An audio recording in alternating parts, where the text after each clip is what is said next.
So everybody wants to know what's going on with Monday Night Raw. I'm sure you've asked that question. One of the reasons for our success, of course, is we change with the times.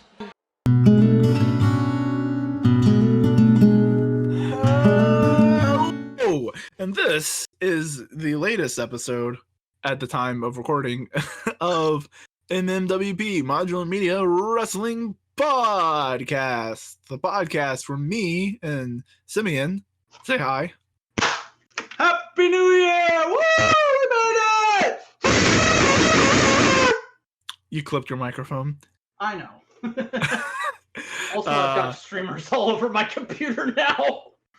Good. Live with that. We're basically me and Simion, two knuckleheads who don't know nothing about professional wrestling, decided to talk about professional wrestling. Yeah. So, how was your sports entertainment month this month? It was pretty good. I feel like WWE, they aren't back on track yet, but they're getting there. They've noticed that they've gone off track. To quote Stephanie McMahon, we haven't been doing a very good job for you. And then I retweeted that GIF and went, I want to frame this. But on the topic of WWE, we're talking about WWE pretty much the whole time. Because a lot of shit happened. And I also don't watch indie wrestling, except for when Chris yells at me to watch a certain match. Yeah, yep. But, like last time, we have a lot to talk about, so we're just going to go at it as we go at it. So, a certain green fellow showed up at Raw backstage. Yeah, Jason David Frank, the Mighty Morphin Power Ranger known as Thomas Oliver, was at the Raws, and good job to WWE for just involving him in the show and getting him in all kinds of unique and creative segments that referenced Power Rangers in really cool ways to celebrate the 25th anniversary of the brand. I really didn't expect them to do that. And no, they didn't do that. He just posted photos of him with Ember Moon on Facebook, which, that's fine. It's just like, if you're going to have someone like that backstage, why wouldn't you use them for at least one segment? Yeah. Make a big deal whenever there's like a band or members of a sports team there and it's Power Rangers 25th anniversary year. Why wouldn't you? Okay, whatever, whatever. I guess it's a good thing it wasn't there, because then Ranger T would probably be freaking out over it in his show, and fuck him. If Jason David Frank really wanted to go to the right wrestling show, he should have went to SmackDown, because Xavier Woods is there. And you know where Xavier Woods is from, right? Angel motherfucking Grove. Hell yeah. They're hometown buddies. That could have been cool. And Xavier Could you imagine JDF in the Booty Wolf suit coming out with them throwing pancakes? This guy knows my... Zach? Yeah. Wrestling. It's weird. Speaking of weird, Dean became a germaphobe. He became a germaphobe, but also, people have been memeing him as Bane from The Dark Knight Rises, and it's hilarious. It's so really... Seth, you think you know the chair. I was born in the chair. Raised by the chair. I was taking chair shots when you were but a wee... Baron Corbin is gone. Raw is yours. Do as you please. None shall interfere. I did not understand a single word you just said. Baron Corbin is gone. Raw is yours. Do as you please. None shall interfere. Okay, cool. Yeah. Talk about a shitty fucking heel turn. He's doing a good job with it, but the germaphobe stuff is really stupid. I wish they'd drop that angle. I think they did. I think they have. Okay. Because, honestly, he's been okay the last couple Raws, and I know you said you thought it was disappointing, but I enjoyed his match at TLC, and, the moment of him getting the belt was really cool. The way he just kind of sat there and wait. We're getting ahead of ourselves, but the way he just kind of sat there and was like, just give it to me, and then it goes in his arms, and he has, this relief I just came face. I thought that was awesome. Yeah, but in general... Dean has just been, ooh, I'm a spoopy boy in the background. Look at me in the back of the promo. Mm-hmm. Which, in general, if it wasn't for the fact that we also saw him got a shot in his ass. Yeah, that was weird. That'd been really dope and frightening and scary. It works. And I think it's going to work better now that they dropped all the dumb shit. Yeah. Which, that's like fine. I do genuinely like him in that jacket. It's a really badass jacket. That's a nice jacket. I really like that jacket. Also, I don't think I've told you this yet, but I love the way Dean looks right now. Like in my general fitness thing I've been going on since September, I'm not really shooting for like a certain weight or something. It's just like, no, I want to look like current Dean Ambrose. Yeah, he looks a lot better without the fringe.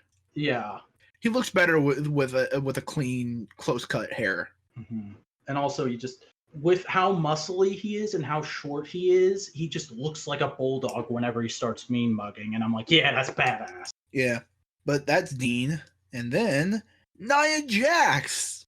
Oh boy. So I put this on here, but I honestly don't really want to talk about it because it's so dumb and disappointing. Like, since I got into wrestling, nothing good has been done with Nia Jax, in my opinion. But this One is thing like has been done good one. with Nia Jax, and that Becky laid her out. Yeah, that's the one good thing. But like this whole storyline of her just like being, I don't even know what the fuck she's supposed to be. She's just like, Ronda has my title! And she screams it in the most annoying way possible. And she stands around with Tamina like they're supposed to look threatening, but really they just... No, I'm not going to say that. That's too mean. But they just look really stupid, and fucking... She keeps bringing up the fact that she's the one who broke Becky's face, which, great. You leaned into it, you made it kayfabe, but also it got annoying after the first 3 times.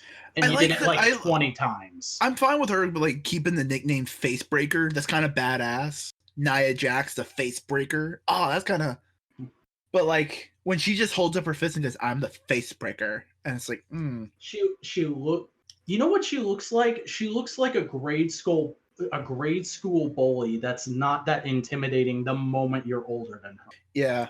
And like the minute Becky was good, the minute Becky was fine and healthy is the minute that Nia Jax lost everything.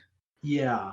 And fucking, like, here's the thing, people, because I'm sure at least one person is going to be like, you're just hating on her because she's fat or she's overweight or whatever you want to call it. Motherfucker, Kevin Owens is one of my favorites, boy. Samoa Joe. I genuinely want to like Nia Jax. I think she has a really great look, really unique look for a female wrestler, and I think she has one of the most badass sounding themes on the show, right? But they're just, either she's not coming up with anything interesting or the writers aren't giving her anything interesting, and whichever it is, need to fix that shit. Well, hopefully we're on the right path, and we'll get to that later. Yeah. That's what this podcast is. We'll get to that later. Mm-hmm. But yeah, Nia Jax is doing Nia Jax shit. But you know who's doing good shit? Mr. New Daniel Bryan. That's the new Daniel Bryan to you, sir. And yeah, he had a Miz TV segment right after he turned heel, and it was great. I think it's some of the best interaction those two have had since the what was it? The Talkin' Smack segment. Mm-hmm. Yeah. Like I really liked it. It really cemented that they're kind of like frenemies from now on. It's not, we don't hate each other, but we don't exactly like each other, but we can also agree on certain things, like screw these people. Yeah, but screw these people for different reasons, because Daniel Bryan's current character, he's an angry hippie. He's that one vegan dude who doesn't shut up about it. Yeah. Like, and he is so good at that role that he got people to cheer the fact that they are the most polluted city in California. I forgot about that. That was amazing. Like, he just went like, who has the most pollution? Here in Fresno, California. And everyone, yeah, we're number 1. It's like, fickle. No. Fickle. No. He is getting that over, and it's the weirdest thing, and I love it. And the best part about it is, like, I feel like these are real thoughts Daniel Bryan has. I feel like Daniel Bryan is definitely a nice guy in real life, but he's always got that voice in the back of his head going like, people don't get it. People don't get why I am the way I am. It's because we're fucking everything up. up, and this is just him bringing it to the forefront and getting to let all that rage out through the form of a really great heel character, and it's so much fun to watch. The best heels are the ones that are kind of right. Mm-hmm. The Miz is kind of right because, yeah, he still wins. He cheats, but yeah, fuck it. He's gotten all the belts. Mm-hmm. You can't argue that. Daniel Bryan's right. We are kind of fucking up the planet, but him just going like, yeah, that makes me better than you, just because, man, fuck off. Yeah. Oh. I think it's the best you people this whole year. Mm-hmm.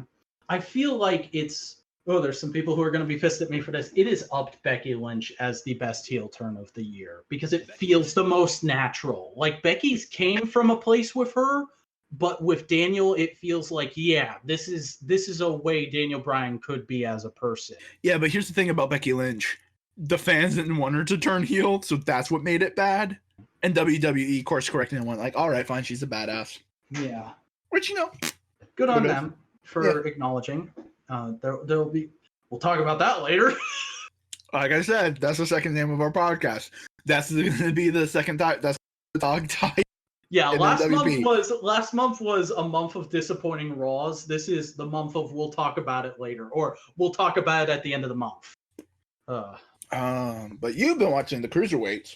I have. I watched the cruiserweights and NXT are both like, I don't watch them all the time, but I watch them whenever I have spare time, and I never regret it. They're fucking And a particularly match that happened recently was the Lucha House Party versus Mike Kanellis and TJP in a tag team tornado match. And I'd never seen a tag team tornado match, so this is such a great first exposure to that style of wrestling. And there's some great moves, a lot of really good friendly teamwork shit going on, some good flippy shit, and a weird game of keep away between Maria Kanellis and every member of the Lucha House Party, because she kept trying to grab Penelope, their pet pinata, and break it, and they were like, no. Wait, that's the name of the pinata? Yeah. I only know that they carry a pinata because of the Lucha House rules against the Revival, which was dumb. Mm-hmm. No, it's called Penelope. Is that their Francesca? It might be. Actually, you know what? I think there's two. There's one that's called Penelope and there's one that's called Francesca, and they alternate. No. Francesca is the New Day trombone. Oh, okay. Well, now I'm all confused because I haven't watched this match since it first aired, and that was at the beginning of the month.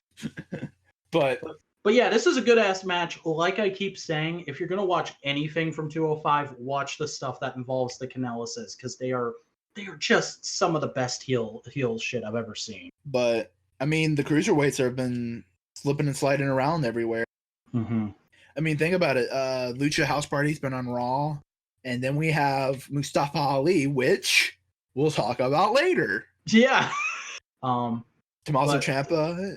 But yeah, we got to go on to NXT real quick, where Tommaso Ciampa booked a steel cage match for Johnny Badass Gargano and Aleister Black at TakeOver Phoenix. And that's going to be fucking amazing.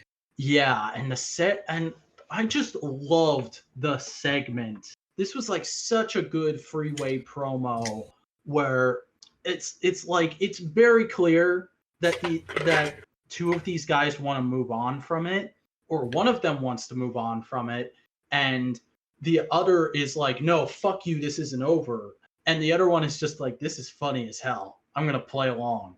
And it's such a good dynamic. If any of these guys were called into the main roster right this second, NXT would fall apart like that. Yeah, which is why I'm glad they're not the people who are getting called up, but we'll talk about that later. Yeah, and I love that Tommaso has now given Johnny his definitive post-heel turn title, which is that he is no longer Johnny Wrestling, he is Johnny Badass. And I'm like, yeah. And I love that the crowd just immediately started cheering that. Yeah. Like, that's an NXT that is NXT crowd right there. But oh man, the Tommaso Ciampa Johnny Gargano saga is going to go down as one of the best storylines in wrestling. Mm-hmm. I think it's going to be one of I think it's gonna be up there with Stone Cold versus Mr. McMahon and fucking what is it? Andre versus Hogan. It's gonna be one of those ones that like 20 years from now, people are still gonna be talking about that. It defines an era. Yeah. But speaking of eras, we have the first cracks and inklings of a new one. Seth Rollins tries to voice and break kayfabe. But it's okay. Here's the thing. I don't think this was him trying to break kayfabe. I think this was them going like, okay, we've got to course correct. How do we do it in story? It's all Baron's fault. Yeah, I think I say kind of breaking kayfabe because this is very much is breaking kayfabe, but it's a council approved breaking of kayfabe. Mm-hmm. Because basically what this segment we're talking about is it was either at the start or the end of the Raw before TLC. Seth came out and he was like, being on Raw lately has kind of sucked. And there's a reason it's kind of sucked. That reason spins around, you, Baron Corbin. And then just him going on and on about all the shitty management Corbin has been doing in kayfabe since he became acting general manager or since he was the constable. And, it's an okay way of doing it. It is a good in-storyline explanation for bullshit, but it does not excuse the fact that bullshit happened. I mean, me being the into metafiction guy I am, I would have preferred Seth be like, it's the fucking writers, and then the writers come out, but they're not gonna do that. That's not the wrestling WWE makes. The wrestling they make is they pick a scapegoat and they throw him under the bus, and then the McMahons come in for a little bit. And you know what? Fine. As long as we get good shit, I'm okay with it. And it feels like we're on a course of getting not good shit, but slightly better shit. Yeah. I am hesitant to say we're getting better. It's going to get good or amazing. It's going to be slightly more adequate. Listen, until Hunter takes over completely, I don't think we're ever going to get great shit in the main roster again. I think it's just going to be ups and downs, and we're on an up period. Yeah.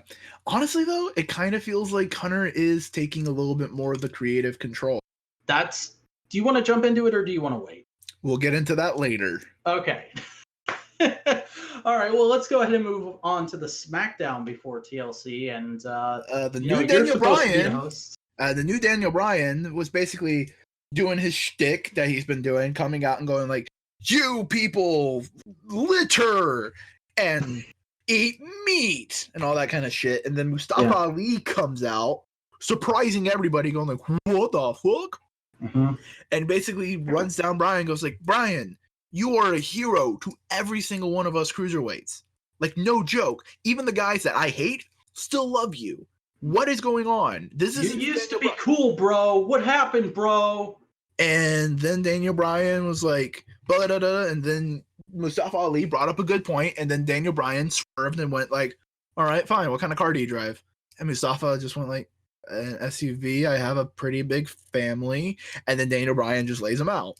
Mm-hmm. And that's a great example of how Daniel Bryan is a heel and not a badass right now. Because Mustafa Ali justified having an SUV. You got a big family? Okay, you need a big car. And then Daniel Bryan just ignored that and went, it's a big car. That pollutes the environment a lot. Fuck you. Yeah. If Daniel Bryan was being a badass, he would have been like, well, there's some alternative methods you could pursue there, and I'm still not okay with that, but whatever, moving on. He is so justified, and he feels he is so justified in actions that nothing else can deter it. It doesn't matter that he has a big... And, since we already brought it up, and I think I even told you this after it aired, the whole him being like, "You used to be cool, bro," that really, for some reason, brought me back to Hogan versus Andre. Because you remember that segment on Piper's Pit where he's like, "What are you doing with him, bro? What are you doing with Bobby the Brain Heenan, brother? What he's the most evil guy there is. I remember back when you were such a nice guy and you poured milk on my head after I won the title. What's going on, man?" And that's kind of what I got from this. Yeah, but because of Daniel's beatdown, Mustafa Ali and him had a quick match. Mustafa Ali looked like $1 million, though. He got some great offense in, some high flying flippy shit, and a lot of people thought, oh, this is kind of a one and done for Mustafa Ali. He got to come up on the main roster, do some cool shit, build up his stock. Yeah. And, you know, for a week, we kind of thought, yeah, that's probably it. Yeah. But we'll talk about that later. Mm. I'm really driving in this gimmick. It's okay. It's a great gimmick. Which reminds me, did you see the video where Lord Wolfgang got or was it the other kid? It's King Maxwell. Yeah, Maxwell. King Maxwell got a letter from Santa. And did you hear what Rebby said it was? No. Santa sent you a signed 8x10 gimmick. And I was like, God damn it, I love this family. You know, it'd be a funny bit of like kayfabe shit that I think you would appreciate. What? I think you would actually be the only audience member who an in kayfabe double date between Matt Hardy and Rebby Hardy with the Canellises. I would lose it over that shit, especially if it ended in a match between them. Because technically the Hardys are faces right now, and the Canellises are heels. So, like, oh, God damn it, now I just want Matt on 205. I mean, he did have a whole storyline about getting on the... Oh, jeez. But, back on the SmackDown Live, we had a kind of little teaser before the TLC triple threat between Asuka, Charlotte, and Becky, with just Asuka and Charlotte having a match. Yeah, it was the WrestleMania rematch, like 8 months after WrestleMania. And you know what? The match itself, it was cool, it was fine, it was groovy, but the thing that makes this segment notable is how it ended. Because Asuka turned samurai. Asuka turned samurai, but the way it happened was Charlotte got pissed and she went for the kendo stick, and then when she had Asuka down, Becky took it from her and then started hitting Charlotte with the kendo stick. And then Asuka comes back around, takes it from Becky, and starts beating the crap out of both of them. And then she literally did a pose from Seven Samurai. That, oh my God, I was so excited. I flipped out over this because the first time I saw it was through GIFs on Twitter at work. And I was like, oh my God, she's back. Now, just imagine if she had lost. Yeah. Oh my God. And because it was mentioned last episode that Becky Lynch had become my new wrestling waifu, for kayfabe's sake, I might as well say it. I'm a dirty piece of shit. I'm sorry I left you, Asuka. Please take me back. She don't need a man like you.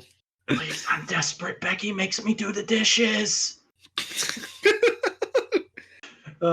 Speaking of Becky, she had a little chronicle, which they've been pumping out for, you know what? For anybody who's had a weird heel turn lately. And is about to lose. Yeah. Shinsuke Nakamura. Samoa Joe. AJ had one right before he lost. And Dean Ambrose. Yeah. And now Becky. Becky Lynch. And it was really interesting watching this because I think it covers the shortest span of time I've seen any Chronicle cover. It's like 2.5 weeks leading up to TLC. And it was interesting getting to out of kayfabe kind of get in her head for a minute and see where this character came from. And you know, she's been talking about calling herself the man for a long time, and it's not just because she wasn't getting put over in storyline. It was because of certain things that happened in her career where she had an injury and she had to take a break for a while, and because of that, when she came back, people weren't giving her the break she felt she deserved. And it was like, okay, I already really like this character, but now I like it even more because I know it's coming from a place. There is some stuff going on here, and I'm into it. Yeah, Shawn Michaels, the whole kind of shit. Mm-hmm. Yeah, it was a good little thing and a great primer for our next topic. Everything around WWE is great except the main product of WWE. You're talking about Raw when you say that, right? Yeah. Because I would kind of consider the main product to be Raw, SmackDown, and the pay-per-views, but Raw is kind of the thing everybody knows WWE for. Yeah. But we actually had, surprise, surprise, a pay-per-view with effort put into it. Oh. Who would have Oh, this was a good show. This was with only one match that could be vaguely disappointing. And I think our opinion differs on which match it is. It's So 17. For me, it's I think it was the Bar versus somebody. The tag team match was kind of boring to me. Yeah, I can see that. But I'm already not a huge tag team guy, so but do we want to just go down the card? Yeah, man, go down that card. I don't have it up. Well, fuck. You were talking as if you did, so I thought. Well, you're the host, so I just expect you to have Motherfucker, everything. I'm getting it. I am getting it up. I am doing so as well. Asshole. All right. Hello, la, la. All right. Ready? Okay. First things first. Let's see if I can get it up. First things first, we have the Cruiserweight Championship. Buddy Murphy versus Cedric Alexander. Buddy Murphy wins. This was pre-show, correct? Yes, these are pre-show. Yes. Okay. So I caught this after the fact because I don't usually watch the pre-show unless people say there's a good match, and people said this was a decent match, and yeah, it was decent. Yeah. You know, it's just kind of a rehash of what we saw at Super Showdown, which was good. I really liked that, but I didn't need to see it again. It kind of stinks that they're back on the pre-show. Yeah.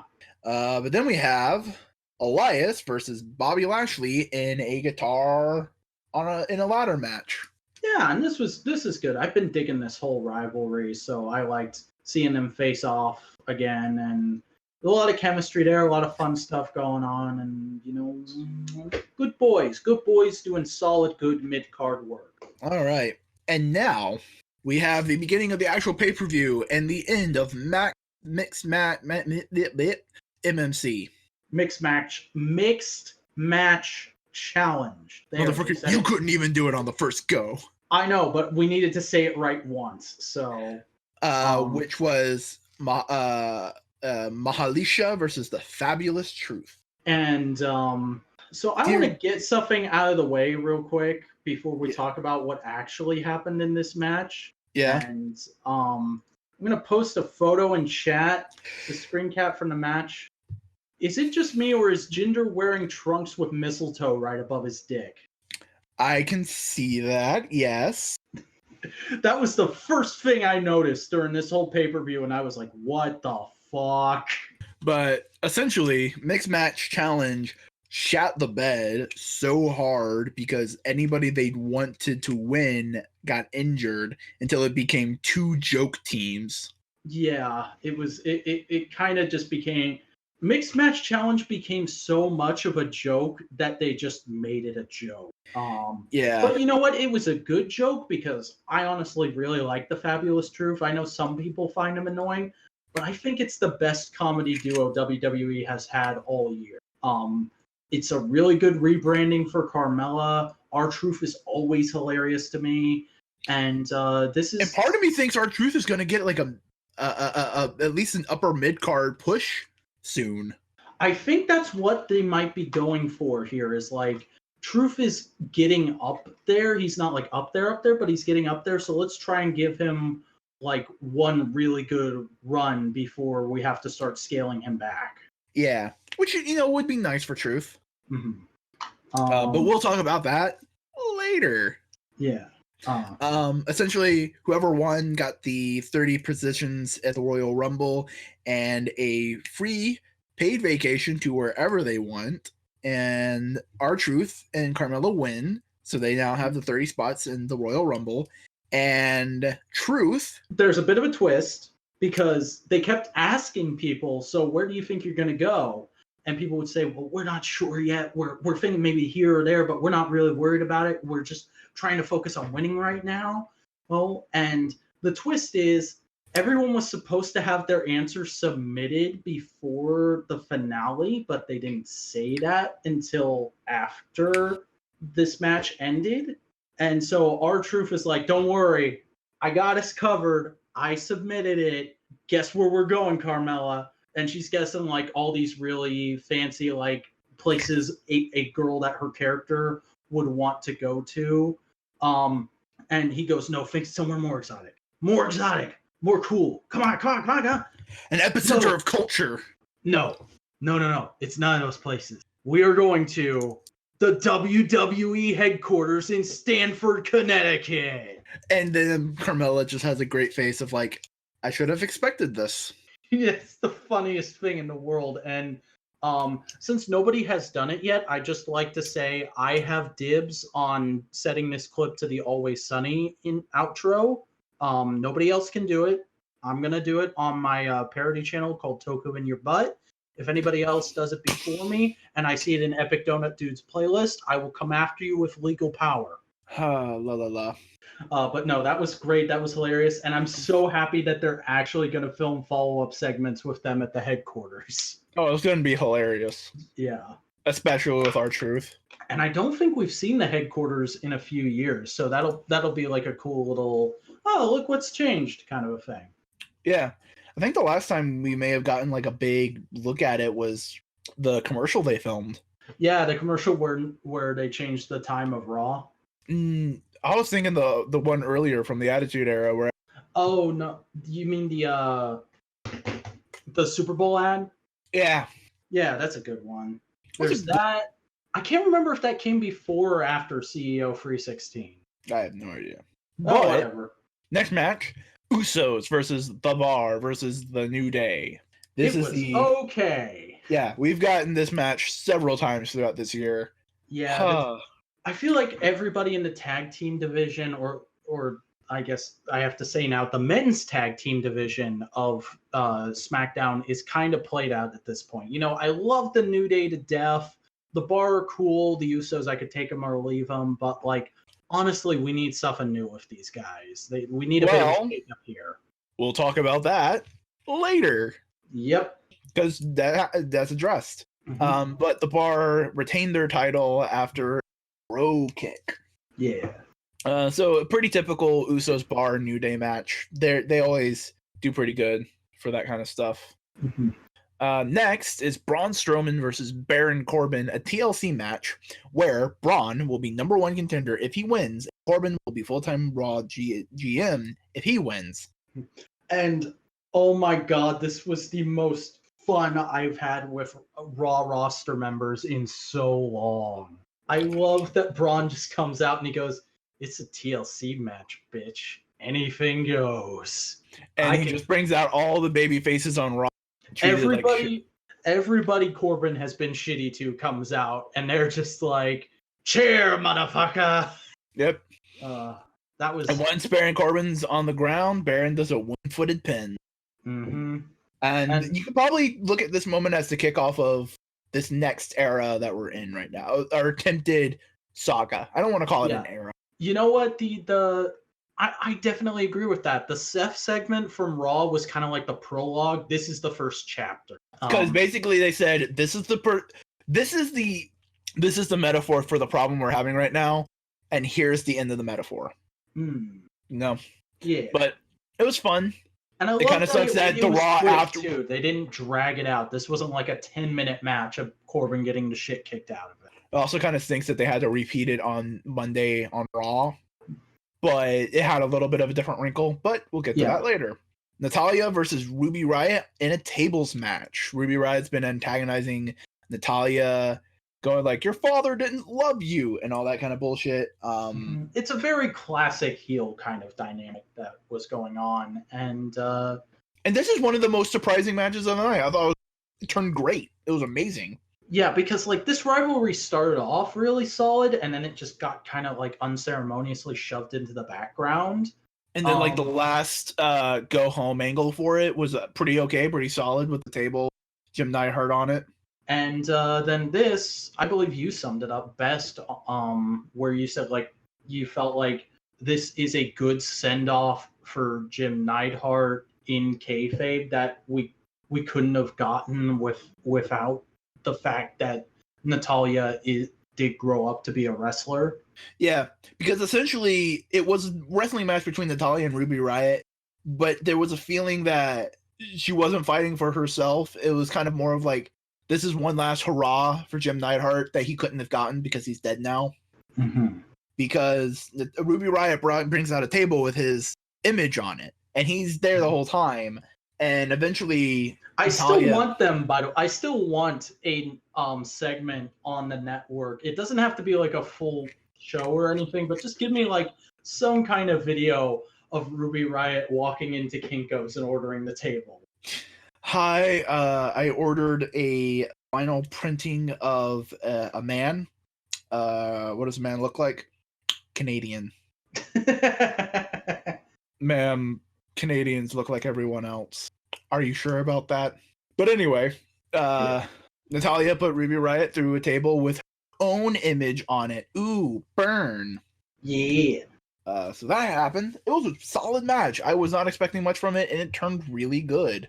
It was, it's the best the Riott Squad has been in a while. That's sad.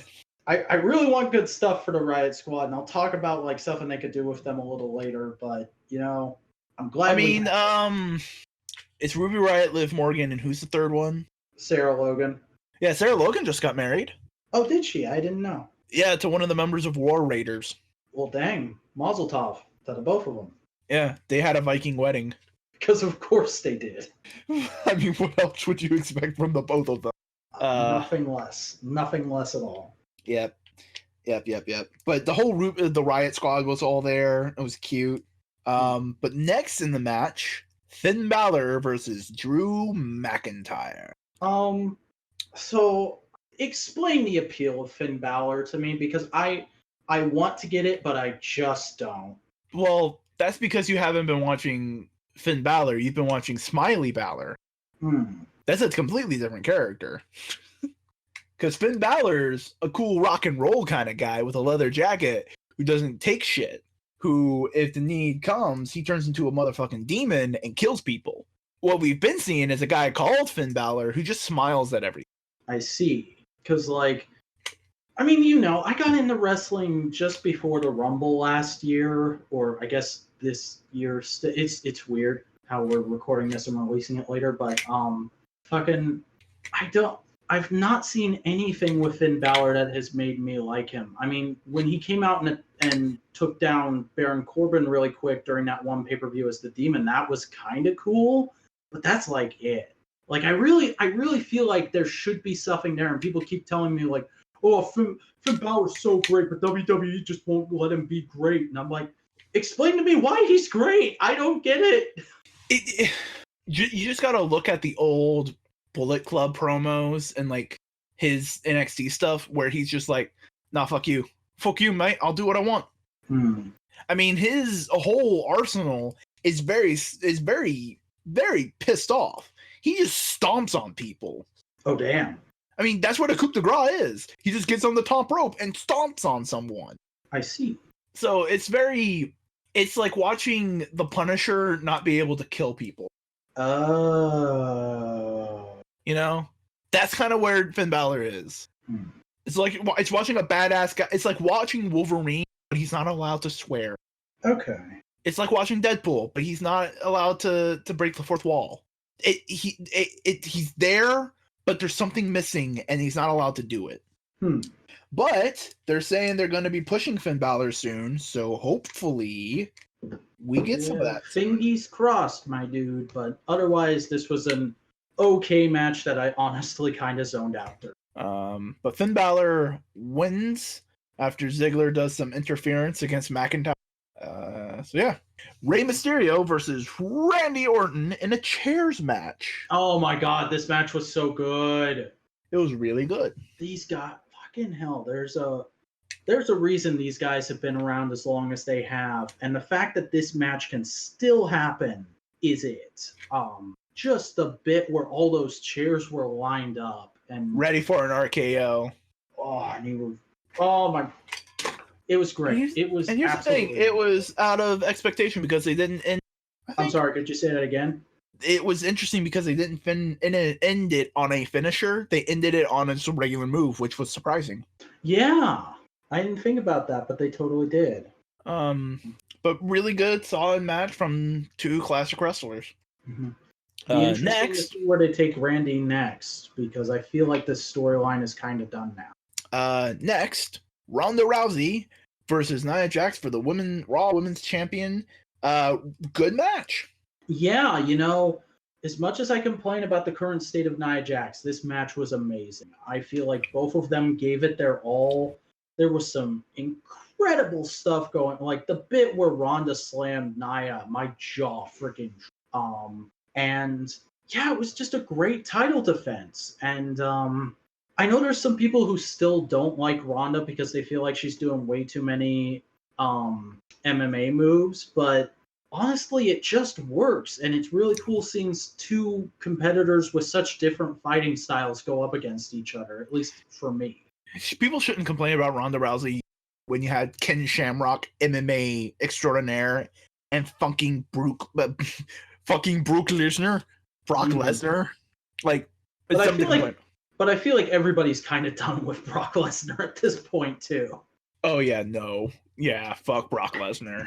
At least this last bit of good WWE has made people forget that, oh yeah, Brock Lesnar's still the fucking Universal Champion. Mm-hmm. Which I feel like that's going to be over soon. I'm pretty sure with what we're going to talk about later, Braun's about to become Universal Champion and hold on to the belt for a little while. Yeah. But Nia Jax tapped out to the armbar. Yeah.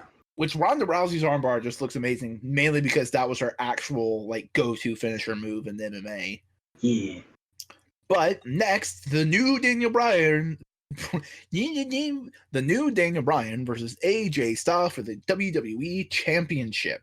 This is a good match. I liked it. Oh yeah, and a good clean match. Like Daniel Bryan never cheated.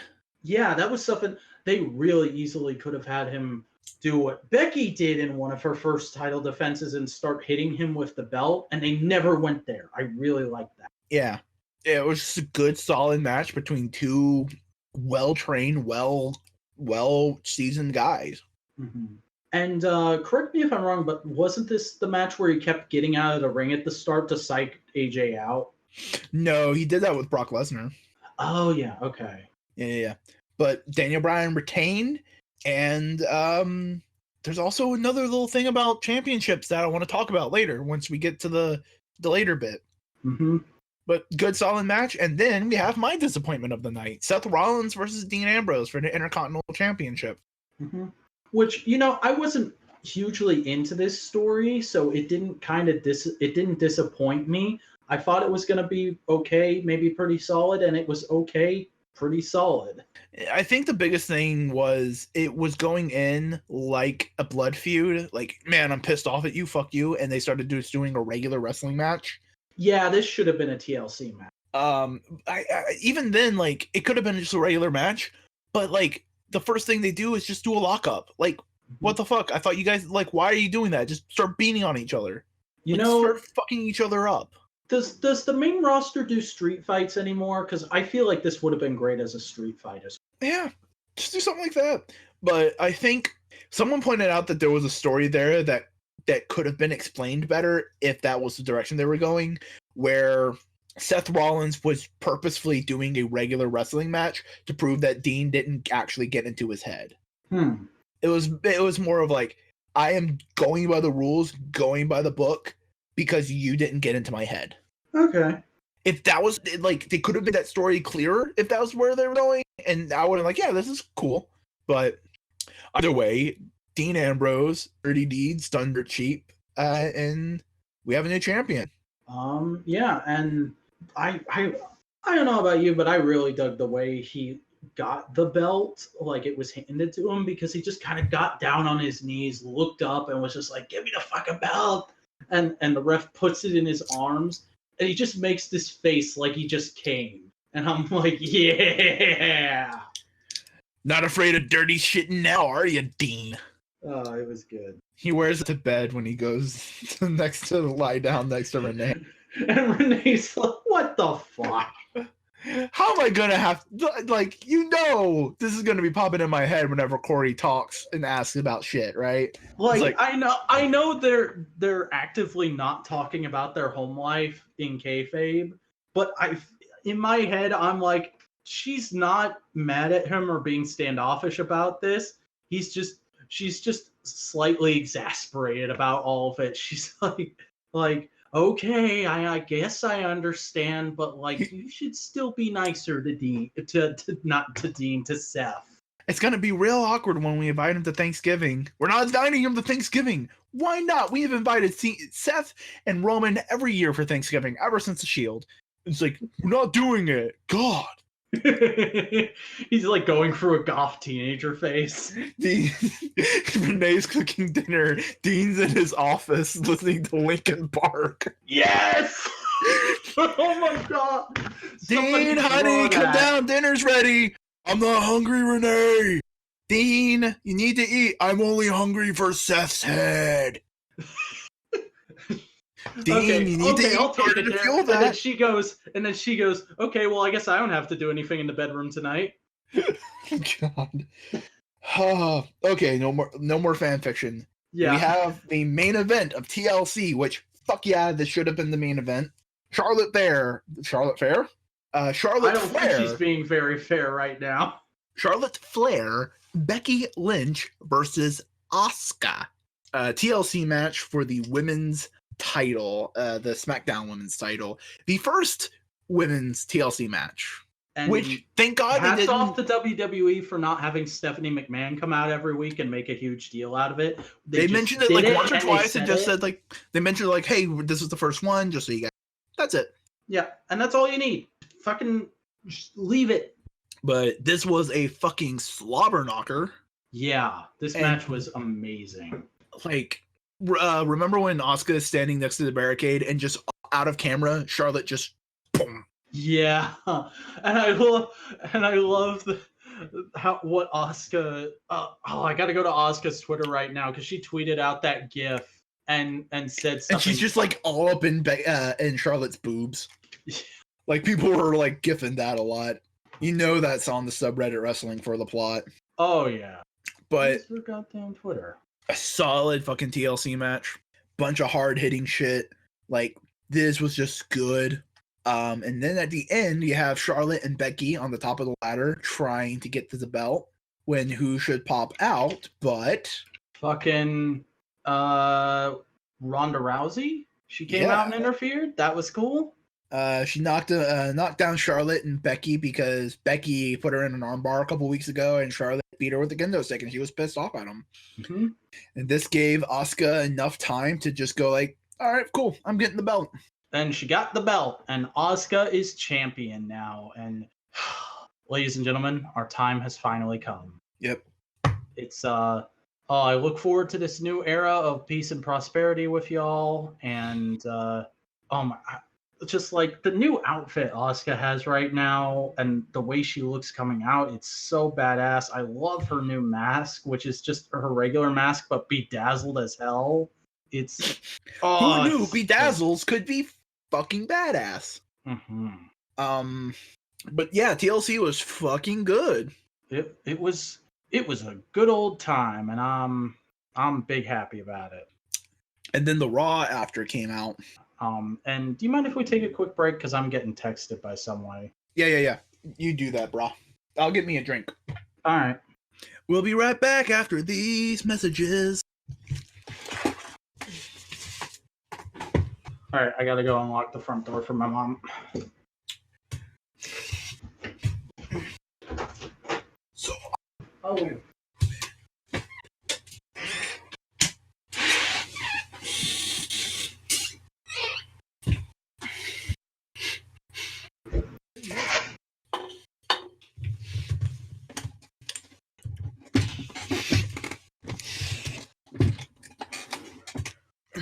All right.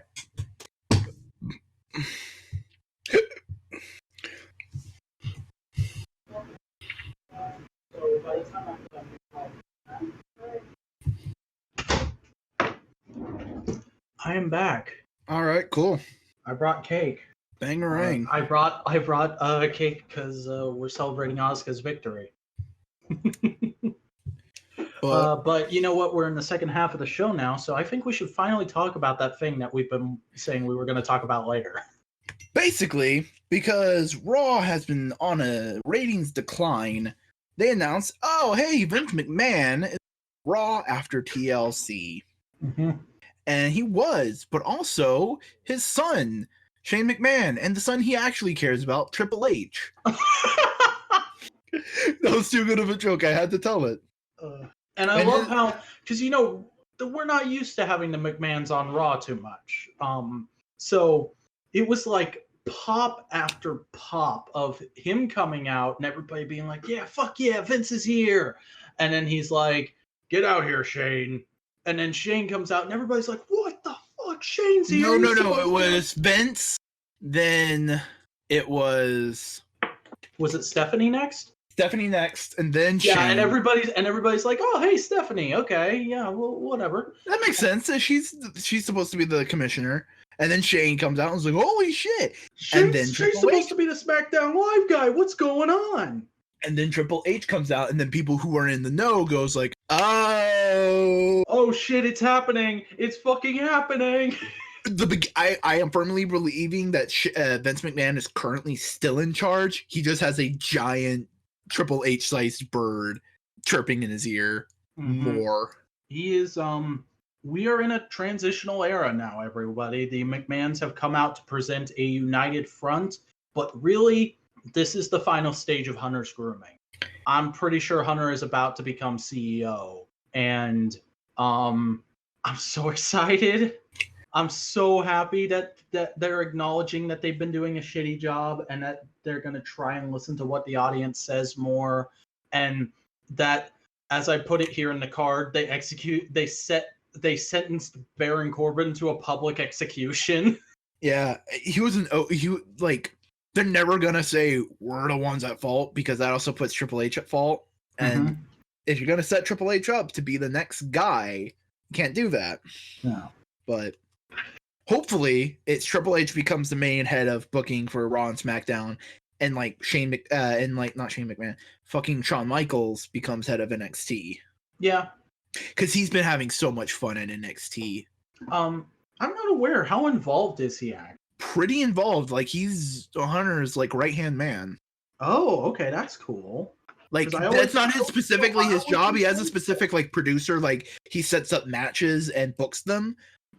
But in all intents and purposes, from everything I've seen, he's kind of like Triple H's right-hand guy there. He's because the way Shawn Michaels describes it, it's like a bunch of it's like a couple of schoolboys playing with their favorite toys. Yeah, okay, that's nice. And that's how they view wrestling. They're trying to have fun with it. That's why NXT feels so fun. And that's why Raw and SmackDown are now getting better now that Hunter has some actual power. Yeah, at least it feels like that. It feels like he has more power. We don't know the actual inner workings. I mean, I'm just trying to curb enthusiasm so we don't fall off a cliff. Okay. So here's what I put in the wrestling chat of Endless Jess's Discord server, because I'm in there because I'm a $5 patron of him, and it's the only place besides here I really talk about wrestling with people. So right when I saw this, I posted, oh my God, Vince finally actually started listening to the audience again and gave Hunter some real power. It's a goddamn Christmas miracle. I mean, it probably won't last, but it means we're going to get some good shit for a while. Yeah, it's very true. But it just it definitely feels more like, at least on the Raw, it feels more like, hey, there's a problem and we're going to try and fix it, but show no sign of it fixing, at least on that episode of Raw. But we did get a couple of NXT call-ups. You say a couple, it's 4. Counting the one we already knew about. 6. Oh, yeah, that's right, because there's a tag team in there. Yeah, I was counting the tag team as one person. That was a bit rude of me. But call up to the main roster, we have Lacey Evans, the character who's basically a pinup model. EC3 in his glorious porno-esque promo. Yeah, I loved that. I was like, oh my God, did I click on the wrong site? Is this Pornhub right now? It was great. It fits his character so well. Yeah. Heavy Machinery, who are two of my favorite boys, Yeah. are coming up.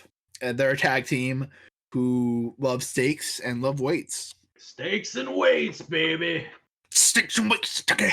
And then Nikki Cross is finally coming up. Probably to go up with Sanity, hang out with them. And you know what? I'm putting $10 right now. After that open challenge, her first storyline is going to be a rivalry with Becky Lynch. No, that'd be okay. Personally, I would like to see EC3 and Lacey Evans on Raw because EC3 would just be a great upper mid Carter main eventer there, and it feels like they need a little bit character diversity. Yeah, and they're definitely very different from anyone on Raw right now because I feel like Raw is just the traditional in a very loose sense. This is general wrestling, whereas SmackDown is more like this is where sort of the more colorful characters go.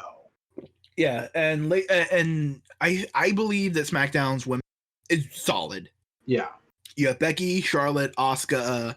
If Nikki Cross goes over with Sanity Cross, you have Naomi, who's solid. You have Mandy Rose, who's solid, and then you have Sonya Deville, who's coming up, and she's great.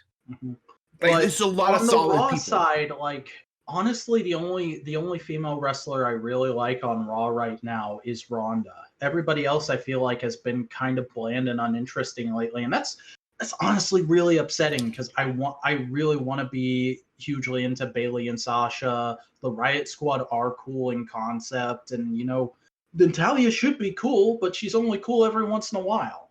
Yeah, but maybe having like a fresh injection with Lacey Evans might kick the gears into gear, you know, that whole kind of thing. Heavy Machinery, I want on SmackDown because I want to see Heavy Machinery versus New Day, Heavy Machinery versus the Usos, them versus the Good Brothers, the Bar, SmackDown. You say them versus the New Day. What if, like, I just think this is hilarious because of his size compared to theirs. I kind of want Daniel Bryan to become the unofficial third member of Heavy Machinery. Yeah. You mean the guys who purposely only eat meat, teaming up with the adamant militant vegan? Yeah, he comes and he's like, I need to balance you idiots out. But mainly, and it would just really stack SmackDown's tag team division. But I'm okay with that because I want to see them go against all these amazing tag teams, which, oh my God, we'll get to that in just a second. SmackDown tag team division. It's golden. It's perfect right now. It's good. Yeah, and so I think it's pretty obvious that you're the most excited. You're most excited about Heavy Machinery getting called up. For me, it's Lacey Evans because, like, I haven't talked about her much, but Lacey Evans is kind of my favorite female NXT roster member right now. Is she NXT waifu? She's not NXT waifu, but she's the NXT character that I go like, yeah, you're awesome. Whenever I love her gimmick. I love that her outfits are completely different from anything else any women wrestlers are wearing right now.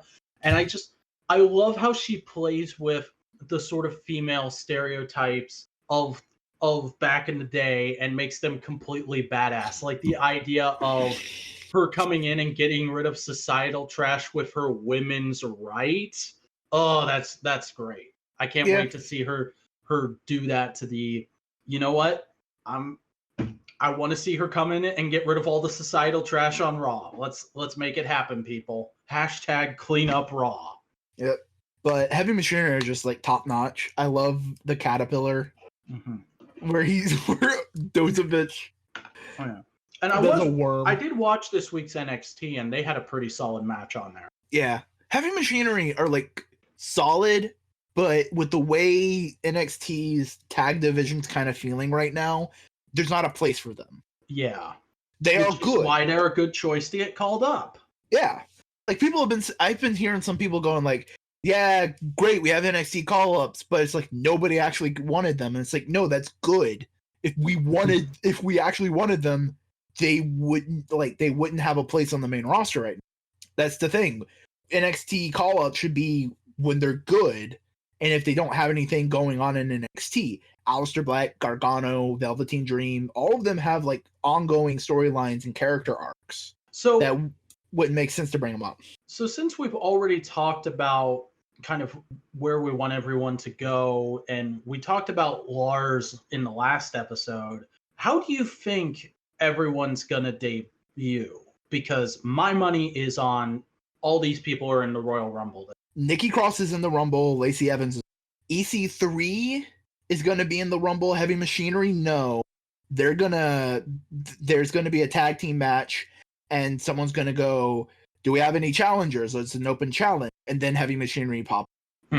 Nikki Cross, I said Nikki Cross is going to be in the Royal. Lars Sullivan tear down the house. I think you're right. Everyone's going to be in the Rumble except Heavy Machine. They're going to be open challenge tag team guys.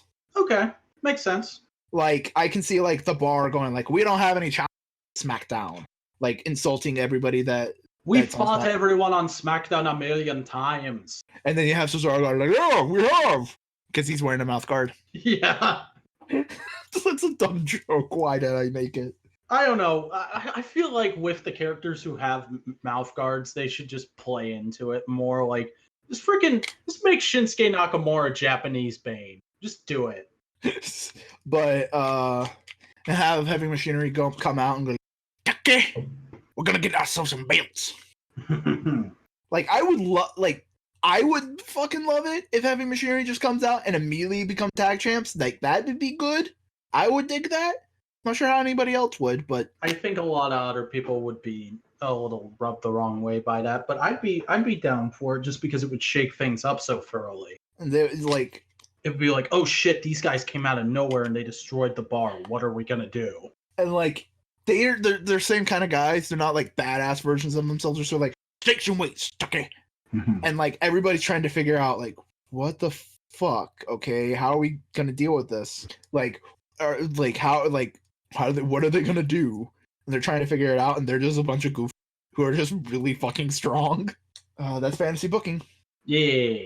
But we go on to SmackDown, where Asuka has a little moment because Becky and Charlotte are going like, I want to fight Ronda. And then Asuka goes okay, the whole reason their match at TLC worked, and we didn't talk about this at the time, but like fucking, I love the shit that's going on with Becky and Charlotte right now, where they are frenemies, but they're frenemies to the point where they keep getting in each other's way because they want to keep outdoing each other. And that's such a great dynamic, and I like that we've kept it going this long without it feeling forced. It's very much, you're my friend until you get in my way. Thank you. You know what it is? It's adult Sasuke and Naruto. Oh God, don't. No, I'm serious. Watch Boruto. That's kind of how they act. I don't want to watch Naruto's son. All right, well, to each his own. But basically, Asuka comes out and goes like, "Bitch, I won this, and neither of you want to fight this. Fine, I see where we stand." And then Vince McMahon comes out and goes like, and says the one thing I never thought I would hear Vince McMahon say, and that's Asuka's name. Really? Yeah, no, it just feels like such a foreign concept. He was always a background guy, and I never thought he'd be up front and center enough to have to address her, you know? See, I thought when you sent me that, I thought the reason you said that is like, oh, he must mispronounce it in a really funny way. And no, he does say it in kind of a funny way, but only because he's Vince McMahon. It's not like he called her Uska. It's like, Asuka. No, I found it weird, less because it's just more because I never thought he'd be in front of the camera for long enough time to have to say her name. Yeah, and like he came out literally just to address her. He was like, Becky, Charlotte, shut the fuck up, get out of my ring. Asuka, time to defend your title. You want to defend it? Yeah. All right, cool. Here's Naomi. And they had a good match. He high-fived Naomi. I thought that was a really nice touch. This doesn't feel like Mr. McMahon. This feels like Vince. Yeah. Like I said, Vince is gonna leave WWE soon, so he's getting some time in front of the cameras and having fun before that happens. This is Vince McMahon's face turn. We're getting to see how WWE superstars see Vince McMahon behind the curtain. Because We brought this up a couple times, like with the Hardys on WWE 24, where where there's that moment when they're coming back at WrestleMania and he just gets up and hugs them and is like, "Welcome back." Yeah, and welcome back home. Yeah, home. that's Vince McMahon. We have Mr. McMahon, who is the dickhead evil guy. Vince McMahon. And sometimes it feels like Mr. McMahon's booking the show. Mm-hmm. And you know what? In some regards, I think Mr. McMahon kind of was booking the show. Was Vince going like, I know what's right. Fuck them. It's my show. I'll do what I want, damn it. And you know what? As much as it sucked to live through that, it's kind of understandable because that happens to all of us as creatives sometimes. Yeah. But I think it was the low ratings and fans just going like, we just don't want this anymore. That kind of like knocked him out and going like, oh shit, no. Okay. If I want this company to be around after I'm gone, we need to fix things now. Yeah. And it feels very, that's why I'm kind of digging Vince being much more front and center, because it feels like he's actually steering the better direction of the company. Like he could have just made that first announcement on Raw and just scuttled back into the gorilla position and it wouldn't have mattered. But he's up front and center in the camera, up front and center. Him being around and doing stuff makes this feel like a real change. It makes it feel like they want to do this. You know, I was thinking the other day, like, what other kind of things I could compare this to. And you know what this is? This is wrestling's version of DC Rebirth. You know what? That's not a bad comparison. Because the New 52 happened because Dan DiDio got full in charge and he went, all right, let's make the DC universe exactly the way I want it to be. And it turns out Dan DiDio's got kind of a shitty warped view of the DC universe. And except for like Batman, which was always good, apparently. Scott Snyder's run is debatable, but I'm not here to debate it right now. I've heard good things. That's what I'm saying. Yeah. But after a few years of people going, yeah, there's like 2 good books right now. DC used to be my favorite company, and now I feel guilty for saying I'm a DC fan. Can we please fix this? He was like, yeah, okay, Jeff, fix it. And then Jeff Johns came in and wrote DC Rebirth #1, and everything's been kind of good again. Like, there's still some stupid stuff going on. Like, I really don't care for Dark Knight's Metal and all the shit it's caused, but that's the one with Metal was cool. I had fun with that. I haven't read it. I just always see ads for it and the book and its spin-off books, and I'm like, this looks dumb. It is dumb, but that's the best part of it. It's like heavy metal dumb. Okay. It's like Iron Maiden, like run to the. It's kind of dumb. I'll take your word for it. That's why it's called metal, because it's like old school heavy metal. But yeah, DC has been fairly solid since Rebirth, and I feel like that's what's happening with WWE, primarily Raw right now, is we've made a change, and it's not the best it ever was, but it's back to being where you feel it's okay passable. Calling yourself a person who watches Raw. Yeah, and SmackDown was good, and it's just getting a little bit better. Mm-hmm. Which, as a SmackDown guy, that's good. I much prefer SmackDown. Like, my favorite guys are there now. Yeah. New Day, Usos, they're fucking great. Daniel Bryan, AJ Styles. Now Mustafa Ali, because he got officially called up to SmackDown permanently. Is it a call-up, or is it just a transfer if it's not NXT? With the way 205 Live's been treated, might as well be called a call-up. Fair enough. You know, I'm not to shit on 205 Live, just more shit on I feel the like the only people who really care about 205 are the people who make 205. And me, because I like that. Well, I don't particularly care about 205. I care about the Canellises. But basically, they and also on the same episode, Mustafa Ali has a match with teaming up with AJ Styles versus Daniel Bryan and Andre Cien Almas, who's like just doing solid matches again. Like he's back on TV. I'll be honest, I haven't cared about Andre Cien Almas since I got into wrestling, but I've always felt like he was an okay presence. Like I never disliked it. Yeah, but like he's like so good these past 2 weeks. Mm-hmm. And fucking Mustafa Ali got the pin on the heavyweight champion Daniel Bryan. Yeah, that was a bit of a okay. And just seeing his face going, holy Holy shit! Yeah, that's because Daniel Bryan's not old, but he's an older guy compared to Mustafa Ali. So he had this like, oh my god, that kid just beat me. What the hell just happened? Kind of Yeah. face. But apparently, if you go back and look at it, Mustafa Ali kind of, I don't want to say botched, but he missed his landing a little bit. So he hit Daniel Bryan harder than he should have. And like, if you pay attention, you can see Mustafa Ali going like, "Dude, are you all right? Are you all right?" He was really worried, and Daniel Bryan was going like, "No, I'm fine. Pin me. Do it. Just like go on with the match." Oh, that's cool. And apparently, Daniel Bryan did go back to the back by himself, but he was hurt a little bit back there, and he declined to be checked. He said, "No, I'm good, I'm fine," because he didn't want Mustafa Ali's momentum to get shit on. And that's just like, yeah, that's Daniel Bryan. Even when he's a heel, he's wholesome as fuck. Yep, but oh god, I'm glad Mustafa Ali's on a that I care about, so I can care about him. Yay, caring about things.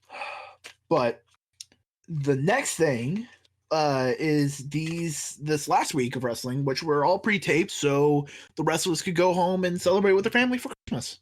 And also, like, since you brought that up, I know there are people who bitched about it and said, like, it's supposed to be live, wrestling needs to be live. Screw you. This was a really nice thing WWE did for both us and their work. Like last year, they did it live, and people were complaining about them. Oh, why are they working on Christmas? They should be with their family. It's like, you're not going to be happy either way. Just suck it up. Just pick a way to do it, and in my opinion, this is the way they should do it. Yeah, record it and just be fine. Yeah. But Elias and Bobby Lashley had a Miracle on 34th Street fight, and that's a fucking great name. Yeah. Basically, no holds barred street fight with Christmas themed weapons. Yeah, and it was a good little match between those guys. Leo Rush got thrown into a table with a bunch of cookies and some figgy pudding on it. That was hilarious. I loved how Elias like kept opening presents and taking shit out. Like he put Bobby Lashley, he like slammed him into a pile of Legos that he had opened out of a gift. Oh god, that's a fucking great spot. Yeah, Bobby Lashley was actually bleeding from that. Yeah. The thing and people were going like, "Oh, how is that more painful than thumbtacks?" And people actually do wrestling. No, it is more fucked up because thumbtacks are like a quick pain and then it goes away. Legos are duller, so it lasts longer. And also, it will definitively last longer because yes, thumbtacks stick in your back, but once they're in there, they don't hurt that much. Legos, they also stick in your back, and that's just a constant throbbing pain until you get them out. Yeah. And Lashley did have a few Legos stuck in his back. And you know, because it's Elias, he opened the biggest gift, and it was a guitar. Or no, it wasn't a guitar; it was a cello. And then he did a cello shot on Bobby Lashley. I believe that ended. Yep. But solid thing. And then Mr. McManta Claus gave some announcements. Oh, such a good pun. Such a good pun. Oh, no, the best pun was on SmackDown, but we'll get because it's funny and it sounds weird. John Cena's going to be coming back for a couple weeks. Yeah, he's coming to do the same thing he did last year and just hang around so he can go to WrestleMania. Yeah. I think it's partially they're bringing back John Cena, the bump to like because everybody knows who John Cena is. He's a meme. He's a household name. Kids look up to him. So, and he was just in a big movie. So let's get him back for a bit.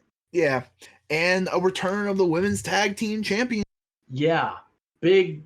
Which this is a thing that people have been talking about for a while. There's been at least once a week, there's been a sign in the crowd that said, we want women's tag team champs.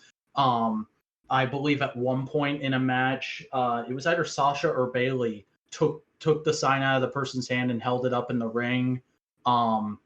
So this is another thing of like, yeah, they're giving in to the audience. They're saying we're gonna try it your way. Yeah, and that's really cool. But you want to know what's fucking weird? Your face. No, I dreamed that this would happen the night before it happened. Ooh, spoopy. Yeah, and I didn't dream that I didn't dream that this segment happened. My dream was I was in the audience at Raw, and it wasn't like Christmas themed Raw. It wasn't this particular Raw. It was just a Raw, and I was behind the announce desk, and Stephanie McMahon comes up and taps me on the shoulder and goes, "Follow me." And I'm like, okay. So I follow her. We go backstage, and Vince comes up and he hands me a little piece of paper and he says, "I want you to go out through that door with this microphone and I want you to read what's on here." And I'm like, okay, what's that door? And he's like, "It's the entrance to the stage." And I'm like, okay. So I go out there, and then the Kamen Rider X8 theme plays as I'm walking out. I told you this was weird. It plays, and I walk out, and like nobody's cheering me. Everybody's like, "Who the fuck is this dickhead?"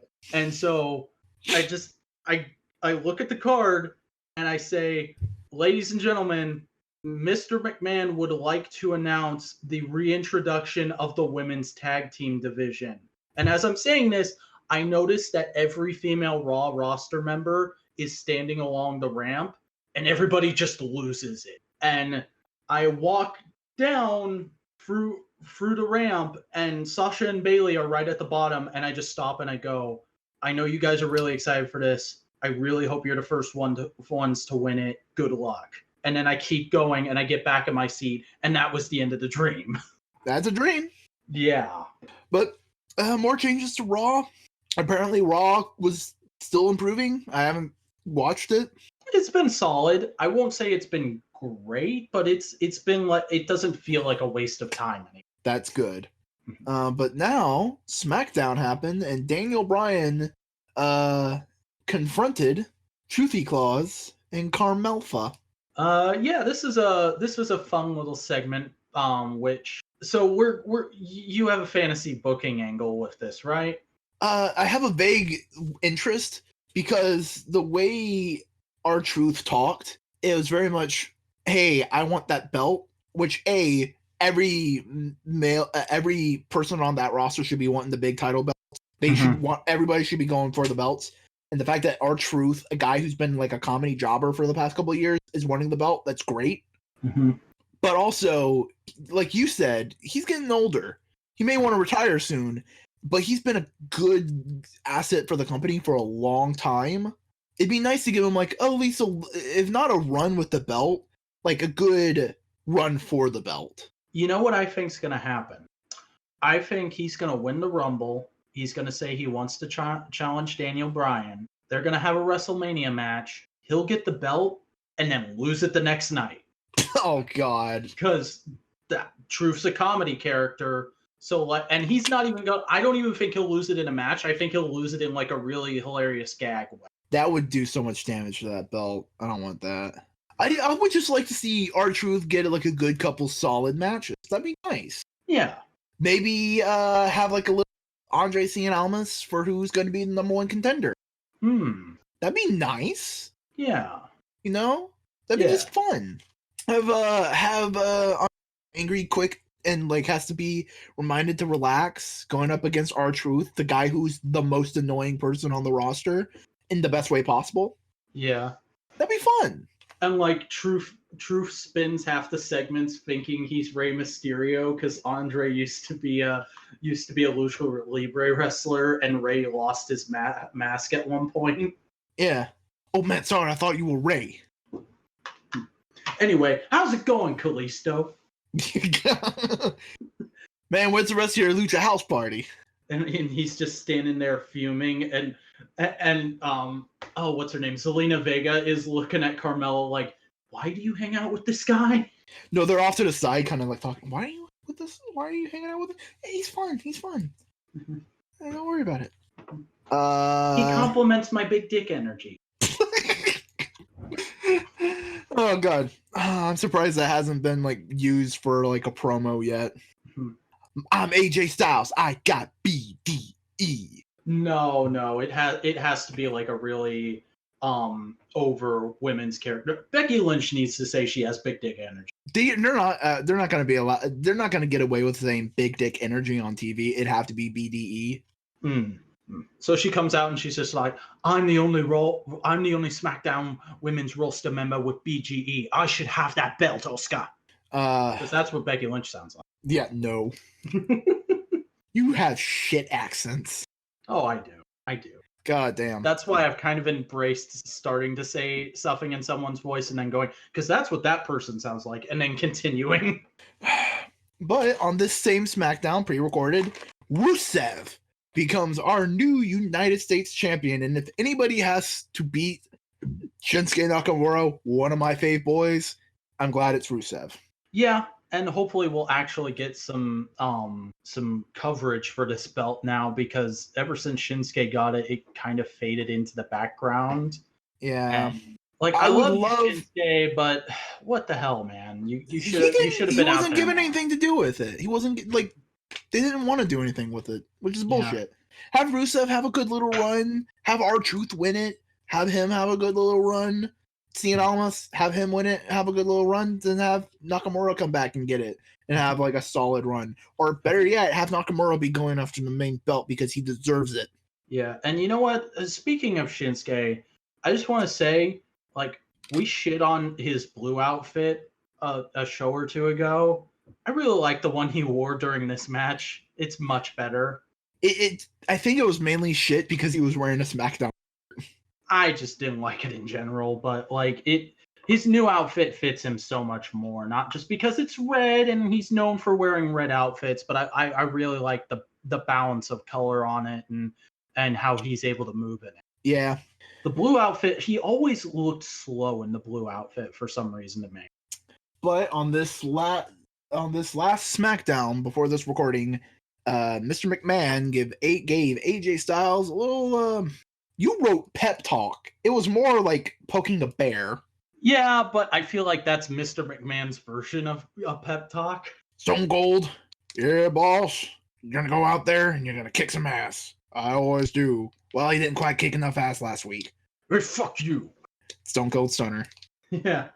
But yeah, this was a nice little segment. Like we said, getting some more FaceTime for Vince, and it was cool seeing him interact with AJ Styles because, you know, he's kind of the guy who was responsible for AJ getting ignored for a long time, and they played into that a little bit. And he's like, yeah, I know who you are, but you're not really owning up to who you are right now. What the hell? And he keeps going on that angle until AJ gets pissed off and punches him. And then Vince just kind of lies down on the floor and basks in the glow of it. Like, I get he was supposed to look injured. It came off like he was just like, yeah, that was good. That was fun. Yeah, no, I think that was it. I think that was the intention because he had like a little wry smile and was like, yeah, I did what I accomplished. I accomplished my goal. I wanted to get in his head and make him more driven, and I did that. Like, I feel like that's what that segment was trying to get across. Was Vince McMahon was trying to egg AJ on to make him more entertaining for the masses. Okay, fair enough. So yeah, bit rocky, but overall much better month of wrestling than last month was. Oh yeah, I'm not crying into my sheets tonight, so that's a plus. Yeah. Like, I am not sad. It's also because I haven't watched Raw this month, but I think it'd be fair to say we're both cautiously optimistic right now. I'm more on the optimistic side. You're on the more of the cautious side. I am going to be cautious until Raw is good. Once Raw is good for like a good couple weeks, I'm going to be like, all right, cool. We're on an upswing. Good. Yeah. And like, I'd like you to start watching it again, but the thing is, I understand how you feel, and I've been telling you my honest opinion every week, which is Raw is solid. It's not good, but it's solid. Yeah, I want solid. I just want good. Like, you know, if it's 3 hours of my time. Mm-hmm. And I mean, like, okay, so I'm gonna go full spaz here for a second, and I rate everything on the My Anime List rating scale. So if I can pull up a page here real quick, that scale goes 1 to 10. 1 being appalling, 2 being horrible, 3 being very bad, 4 being bad, 5 being average, 6 being fine, 7 being good, 8 being very good, 9 being great, and 10 being mastered. For last month, I would have given Raw a 3. This month, I give it a 6. All right, then. And I'd say NXT, SmackDown, and 205 are both 8s, or are all 8s because it's pre-shows. But yeah, WWE wrestling was pretty good.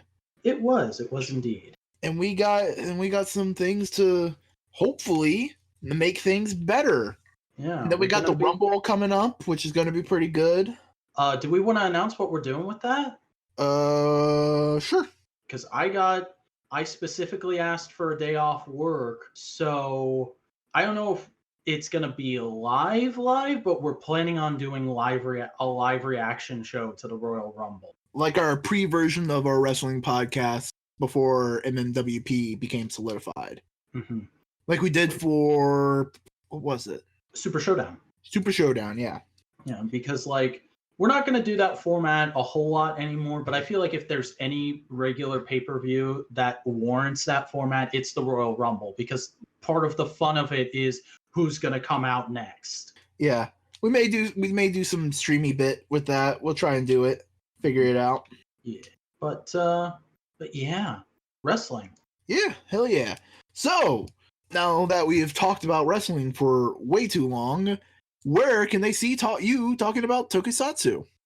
They can see me talking about Tokusatsu as a character called the Vacuuminator on a little channel called the Vacuuminator, which is part of a greater story thing I'm doing on YouTube. It's a whole deal. Trust me. Just go to youtube.com/thevacuuminator. Check out some videos. There's a little thing called Mega Power Rangers Mega Force Sucks on there. You might like that. You might like something else I've done. Give that a look. If you want to follow me on social media, I am at that Simion Scott, both on Twitter and Instagram. And I've also got a Simion Scott YouTube channel, which I kind of refer to as my shoot channel. So if you want to see me talking about stuff where I'm not sort of beholden to the ideals of any character I have, you can go there. And yeah, that's my links. And if you want to see more of my shit, I'm on YouTube as Boingo Rider. Link to that channel's in the description. I also have a Twitter. It's at Boingo_Rider. Remember that middle part. And I have a Discord server where you can come hang out. Simion shows up every once in a while and shit posts. I'm the king of shit posts, at least on that server. See, whenever I shit post on his, it's always one image, and it pisses him off so much. Yeah. In fact, he got a phone recently, and the first thing I texted him was that image. And that's your profile image on my phone now, too. Beautiful. Perfect. Yes. Never change it. You're one of only 2 people who has sent me an image yet, and but both you and the other person, like that image instantly became their profile picture. So that was Modular Media Wrestling Podcast, a thing created by Modular Media. Cooperative? Are we going with that? We're a coalition. We're something. You know what we are? We're a free C. We are a cooperative coalition of creators. There we go. Modular Media Triple C. That should be our mascot's name, Triple C. This was the Modular Media Podcast. If you want to see the podcast that we have Flippity Flop and Analytical Fanboy, where me and Simion talk about random pop culture stuff.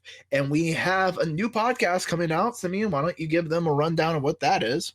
Okay, so starting in the new year of 2019, I will be reviving an old project of mine called Whovian Reviewin'. This will be a podcast reviewing random episodes or stories, depending on if they're multi-parters or not, from the TV show Doctor Who. If you don't know what Doctor Who is, Google is a thing.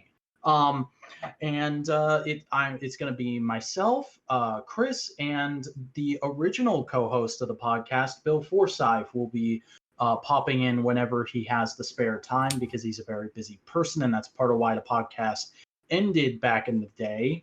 But just a quick disclaimer, he's not a member of Modular Media. He's an associate. He won't be full time. He's just going to be on that show whenever he can be. He's a friend. Yes, he is a friend of the Free Sea. And He is a friend of he's a friend similar to Jake. yes, very much so.